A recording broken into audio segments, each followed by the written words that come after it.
बिस्मिल्लाहिर्रहमानिर्रहीम। अस्सलामुअलैकुम। मदार न्यूज़ के साथ मैं हूं सना हुसैन। चलते हैं खबरों की जानिब। चीफ जस्टिस का नस्ला टावर की ज़मीन बेचकर अलाटीज़ को मुआवजे की अदायगी का हुक्म। चीफ जस्टिस पाकिस्तान काजी फाइज ईसा की सरबराही में सुप्रीम कोर्ट कराची रजिस्ट्री में नस्ला टावर के मुतासरीन को मुआवजा अदायगी से मुतालिक केस की समाअत हुई, जिस दौरान मुतासरीन के वकील ने दलाइल देते हुए कहा है कि नस्ला टावर के बिल्डर का इंतकाल हो चुका और ताहाल मुआवजा नहीं मिला। अदालत ने 44 मुतासरीन को मुआवजा अदायगी का हुक्म दिया था। इस पर अदालत ने कहा है कि नस्ला टावर के मुतासरीन मलकियत के दस्तावेजी शाहिद के साथ ऑफिशियल असाइनी से रब्ता करें। अदालत ने नस्ला टावर के प्लाट की मार्केट वैल्यू से मुतालिक भी रिपोर्ट पेश करने की हिदायत लगी और नस्ला टावर की ज़मीन फरोख्त का इश्तिहार शाया करने का हुक्म दिया। अदालत ने नस्ला टावर की ज़मीन बेचकर अलाटीज़ को मुआवजा अदा करने का हुक्म देते हुए कहा है कि नीलामी में आने वाली बोली की भी रिपोर्ट अदालत में पेश की जाए।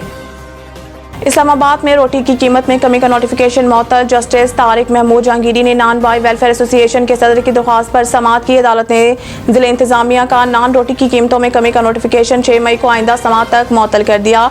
डिस्ट्रिक्ट इंतजामिया के नुमाइंदे ने बताया है कि कानून में तरमीम करके DCO को कीमत के तयन का अख्तियार दिया गया है। नान बाइयों के वकील बैरिस्टर उमर एजाज गिलानी ने दलाइल दिए कि आटा यहाँ महंगा और किराया भी ज्यादा है। कंट्रोलर जनरल के पावर सेक्शन 3 के तहत नहीं है। जस्टिस तारिक महमूद जहांगीरी ने कहा है कि क्या तंदूर वालों से पूछा कि आटा कितने का आ रहा है या बस लोगों को खुश करने के लिए ऑर्डर जारी कर दिया है। अदालत ने आइंदा समाअत तक नोटिफिकेशन मुअत्तल करते हुए फ्रीकैन से तफसीली जवाब तलब कर लिया और समाअत 6 मई तक के लिए मुलतवी कर दी। हमारे खदशात में शब बारात पर बुशरा बीबी के खाने में जहर मिलाया गया। मिशाल यूसुफजई बुशरा बीबी के तर्जुमान मिशाल यूसुफजई ने कहा है कि हमारे खदशात हैं कि शब बारात पर बुशरा बीबी के खाने में जहर मिलाया गया। हमें पता चला शब बारात पर बुशरा बीबी के इफ्तार के खाने में टॉयलेट क्लीनर के 2-3 कतरे मिलाए गए। इस खाने के बाद से बुशरा बीबी की सेहत खराब हुई और रोज़ बिगड़ती जा रही है। उन्होंने कहा है कि गिरफ्तारी से पहले बुशरा बीबी को ब्लड प्रेशर और शुगर समेत कोई मसला नहीं था।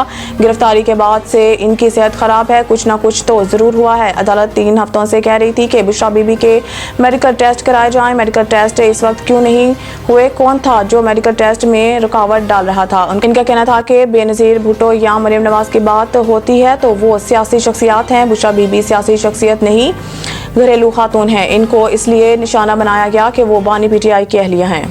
वज़ीर आला बनने के लिए खुद को साबित करना पड़ा। आग के दरिया से गुजर कर पहुंची हूँ। मरियम नवाज। वज़ीर आला पंजाब मरियम नवाज शरीफ ने पुलिस ट्रेनिंग कॉलेज चोंग में लेडी कांस्टेबल की पासिंग आउट की तकरीब से खिताब करते हुए कहा है कि पास आउट परेड में शामिल लेडी पुलिस बहुत अलर्ट हैं। खुशी है कि पाकिस्तान के पास इतना ज़्यादा टैलेंट है। IG पंजाब को हदायत की है कि 7000 खवातीन पुलिस एहलकार कम है, इनकी तादाद में इजाफा किया जाए। वक्त आएगा कि जब लेडी पुलिस की तादाद 50% से तजावज़ कर जाएगी। मरियम नवाज शरीफ ने कहा है कि खवातीन बहुत मेहनती हैं, सुपर ह्यूमन की तरह काम करती हैं। माएँ भी, बेटियां भी, बहनें और प्रोफेशनल भी। जितनी मेहनत से खवातीन काम करती हैं कोई सोच भी नहीं सकता। खुशी हुई कि इस दफ़ा पुलिस सोर्ट ऑफ ऑनर एक नौजवान खातून को दी। इनका कहना था कि पहली बार पुलिस यूनिफॉर्म पहना तो एहसास हुआ पुलिस की नौकरी या CM का हलफ बहुत ही जिम्मेदारी का काम है। मेरा दिल में इंतकाम का जज्बा नहीं होता, जालिम को सजा देते हुए भी तकलीफ होती है। खबर शामिल करते हैं मंडी बहाउद्दीन से। DAP बोरान फर्टिलाइजर की इफ्तिताही तकरीब लकी ट्रेडर्स गला मंडी में मुनक़िद हुई। इफ्तिताही तकरीब में FFC marketing officer Farhan Ghauri, Azeem Traders और सदर अंजुमन खाद ख्वाजा साजिद, मिलर ट्रेडर्स मलिक आतिफ समेत काश्तकारों की शिरकत। इस मौके पर ऑनर लकी ट्रेडर्स मियां दानिश नदीम का कहना था कि फौजी फर्टिलाइजर कंपनी ने पाकिस्तान में पहली बार सोना बोरान DAP मुतारिफ करवा दी है, जो कि पाकिस्तान भर समेत जिला मंडी बहाउद्दीन में भी दस्तयाब होगी।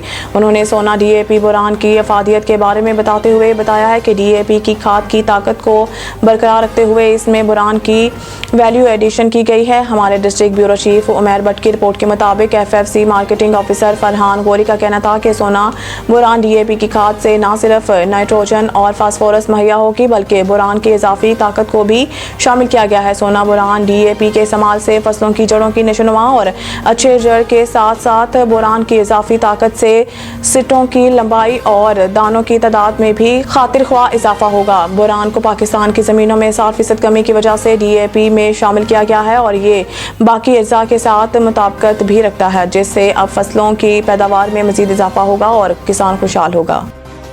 एक और खबर शामिल करते हैं मंडी बहाउद्दीन से। डिप्टी कमिश्नर शाहिद इमरान मार्च की सरबराही में गैर कानूनी ऑयल एजेंसीज के खिलाफ special price magistrate Abdul Basit Gondal का डिप्टी कमिश्नर स्क्वाड के हमरा ग्रैंड ऑपरेशन 14 गैर कानूनी ऑयल एजेंसीज के खिलाफ कार्रवाई करते हुए 7 ऑयल एजेंसीज को सील कर दिया गया, जबकि 14 मालकान के खिलाफ FIRs का अंदराज करवाकर गिरफ्तार करवा दिया गया और सामान को भी जब्त कर लिया गया। हमारे district bureau chief Umair Bhatt की रिपोर्ट के मुताबिक डिप्टी कमिश्नर शाहिद इमरान मार्च का कहना है कि गैर कानूनी ऑयल एजेंसीज के खिलाफ ऑपरेशन जारी रहेगा। इंसानी जानों के साथ खेलने वाले किसी रायत के मुस्तहिक नहीं। उन्होंने कहा है कि पेट्रोलियम मसनूआत की गैर कानूनी खरीदो फरोख्त किसी सूरत बर्दाश्त नहीं की जाएगी, जिसके लिए बिला तफरीक कार्रवाइयां जारी रहेंगी। जो भी खिलाफ वर्जी का मर्तकब पाया गया, इसके खिलाफ कानूनी कार्रवाई अमल में लाई जाएगी और किसी के साथ कोई रायत नहीं बरती जाएगी। मज़ीद न्यूज़ और अपडेट के लिए देखते रहिए मदार न्यूज़।